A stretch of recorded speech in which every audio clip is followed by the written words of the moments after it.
রাজ্য সরকারের সবলা মেলার আনুষ্ঠানিক উদ্বোধন দক্ষিণ চব্বিশ পরগনার জেলার সবলা মেলা মথুরাপুরে লতাপুর কাইট মথুরাপুর। দক্ষিণ চব্বিশ পরগনা জেলার সবলা মেলা অনুষ্ঠিত হচ্ছে মথুরাপুরে। ব্যবস্থাপনায় মথুরাপুর ১ নম্বর ব্লক প্রশাসন এবং মথুরাপুর ১ নম্বর পঞ্চায়েত সমিতি। জাতীয় পতাকা উত্তোলন এবং প্রদীপ প্রজ্বলনের মাধ্যমে জেলা সবলা মেলা ২০২৩-২৪ উদ্বোধন হলো। বৃহস্পতিবার বিকেলে কৃষ্ণচন্দ্রপুর বিবেকানন্দ ময়দানে এই মেলার উদ্বোধক মন্ত্রী বঙ্কিম হাজরা। ঢাকি ও আদিবাসী নৃত্য সহযোগে অতিথিবৃন্দের প্রারম্ভিক অভ্যর্থনা জানানো হয়।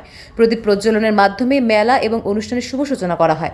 স্বাগত ভাষণ দেন জেলা পরিষদের কর্মাধ্যক্ষ বাপি হালদার। এদিন উদ্বোধনী অনুষ্ঠানে উপস্থিত ছিলেন জেলা পরিষদের নারী শিশু কল্যাণ এবং ত্রাণ স্থায়ী সমিতি সজিরানী নস্কর, ডায়মন্ড হারবার মহকুমা শাসক অঞ্জন ঘোষ, অতিরিক্ত জেলা শাসক অনিল দাশগুপ্ত সহ অন্যান্যরা। মেলাতে নানান হস্তশিল্প প্রদর্শনীর পাশাপাশি সাংস্কৃতিক নৃত্যানুষ্ঠান চলবে মূল মঞ্চে। জেলা প্রশাসনের উদ্যোগে পশ্চিমবঙ্গ সরকারের জনমুখী প্রকল্প নিয়ে আলোচনা করা হবে এই মেলায়। পশ্চিমবঙ্গ সরকারের সামাজিক প্রকল্প নিয়ে আলোচনা করেন এদিন ব্লক প্রশাসন। মেলা প্রাঙ্গণে তথ্য এবং সংস্কৃতি দপ্তরের আয়োজনে আকর্ষণীয় লাঠি খেলা এবং স্থানীয় শিল্পীদের দ্বারা পরিবেশিত নৃত্যানুষ্ঠান। ১৬০টি স্বনির্ভর দল এই মেলায় অংশগ্রহণ করেছে। আগামী ৫ দিন এই মেলা চলবে। প্রত্যেক দিন মেলা প্রাঙ্গণে শিক্ষামূলক ও সাংস্কৃতিক অনুষ্ঠান চলবে বলে জানান মন্ত্রী বঙ্কিম হাজরা। দক্ষিণ চব্বিশ পরগনা মথুরাপুর থেকে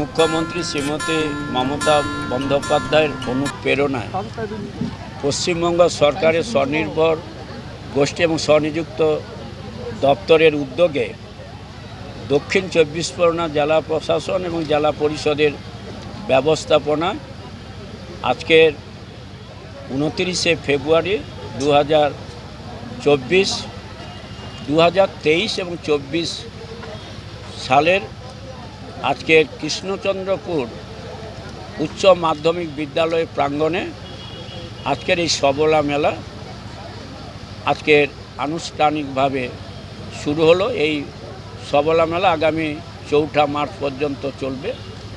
এই মেলার মূল থিম যেটা, সেটা আপনারাও সাংবাদিক বন্ধুরা ভালো করে জানেন যে বাংলার মাননীয় মুখ্যমন্ত্রী মমতা বন্দ্যোপাধ্যায় ২০১১ সালে ক্ষমতা আসার পরে তিনি সেদিনকার উপলব্ধি করতে পেরেছিলেন যে গ্রাম বাংলায় যদি মায়েদেরকে স্বনির্ভর করে তোলা না যায়, তাদের যদি অর্থনৈতিক দিক থেকে সামাজিক দিক থেকে তাদের যদি প্রতিষ্ঠিত না করা যায়, তাহলে দেশের কখনো উন্নয়ন সম্ভব নয়। এবং তিনি স্বামী বিবেকানন্দের আদর্শে নিজেকে অনুপ্রাণিত হয়ে, যেটা স্বামী বিবেকানন্দ চিকাগো ধর্ম সম্মেলনের পরে বিভিন্ন রাষ্ট্র পরিক্রমা করে যখন তিনি ভারতবর্ষে পদার্পণ করলেন, সেদিনকার তিনি তার দিব্য চক্ষে দেখতে পেয়েছিলেন যে ভারতবর্ষের মাটিতে তখন ৩৩ কোটি মানুষ বসবাস করে। সেই মানুষের অর্থনৈতিক উন্নয়ন করতে গেলে মানুষের যে জ্বলন্ত সমস্যা, সেটা হচ্ছে অন্ন, বস্ত্র, বাসস্থান এবং শিক্ষা। বিশেষ করে অন্ন এবং শিক্ষার উপরে তিনি গুরুত্ব দিয়েছিলেন। তাই বাংলার মুখ্যমন্ত্রী সেই স্বামী বিবেকানন্দের আদর্শে নিজেকে অনুপ্রাণিত করে ২০১২ সালের ১৭ই মে নেতাজি ইন্ডোর স্টেডিয়ামে সেদিনকার আনন্দধারা প্রকল্প শুভ সূচনা করেছে। আজকের গুটি গুটি পায়ে হাঁটতে হাঁটতে প্রায় ১২ বছরে আমরা পৌঁছেছি।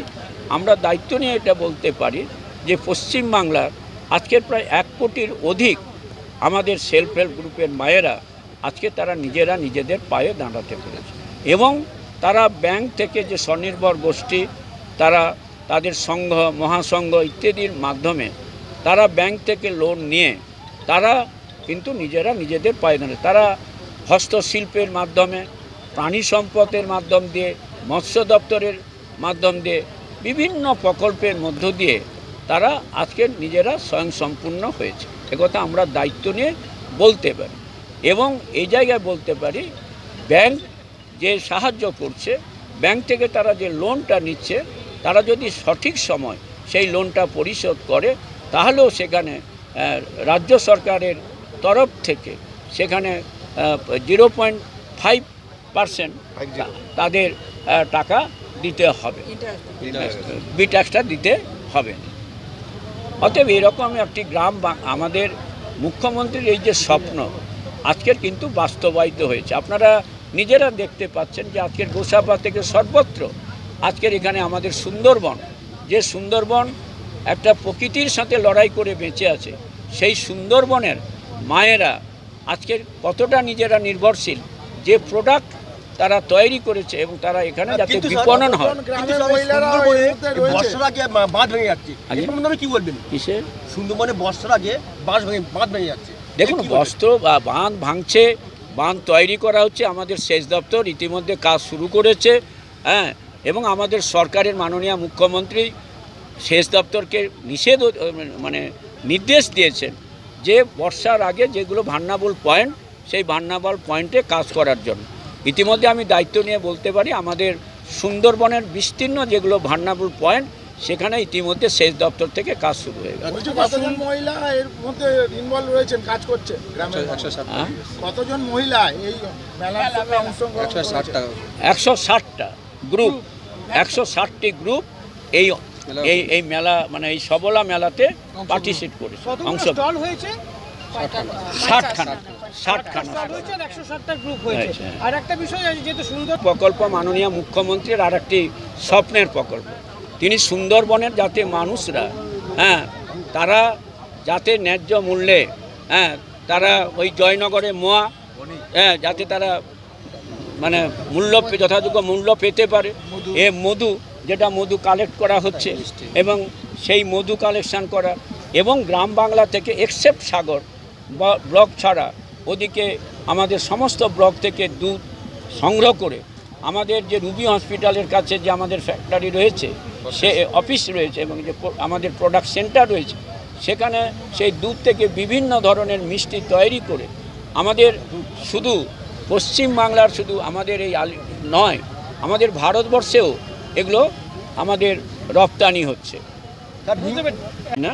হ্যাঁ, এটা সাবজুডিস ম্যাটার, এবং আইনের পথে চলছে। আমরা আইনের প্রতি আমাদের আস্থা রয়েছে। আমাদের পুলিশ যারা দায়িত্বে রয়েছেন, তারা সঠিক সময় সঠিক কাজ করবে। তানার উদ্যোগে, তানার অনুপ্রেরণায় আজকে সারা রাজ্য জুড়ে একেবারে পিছিয়ে পড়া মহিলা যারা ছিল সমাজে, তাদেরকে অবহেলা করা হতো একটা সময়।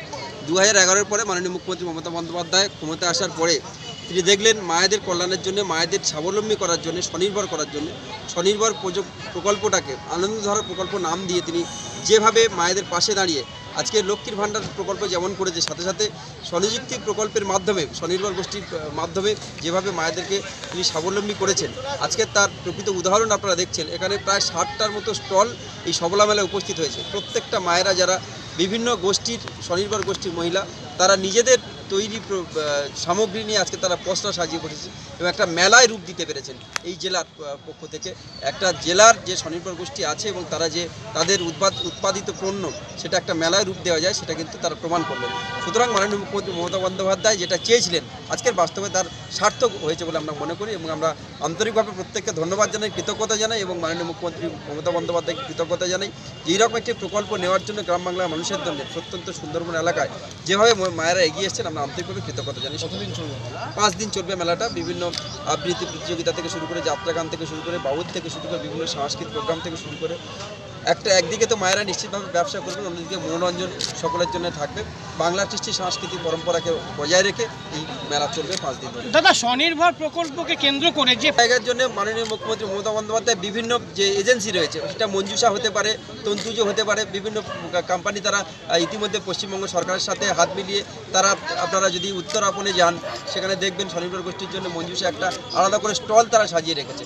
মায়েরা যারা তাদের যে পণ্য, সেই পণ্য সেখানে সেই মঞ্জুষার মাধ্যমে, কাউন্টারের মাধ্যমে তারা বিক্রি করতে পারছেন। সাথে সাথে রাজ্যের বিভিন্ন প্রান্তে এই রকম মেলা করে, সৃষ্টিশ্রী মেলা, সবলা মেলা, কোথাও সরস মেলার মাধ্যমে সেই সমস্ত পণ্য সামগ্রী বিক্রি করার সারা রাজ্য জুড়ে তার একটা তৈরি হয়েছে। আপনার পরিচয়টা একটু যদি। বাপি হালদার, কর্মাধ্যক্ষ, দক্ষিণ জেলা জেলা পরিষদ।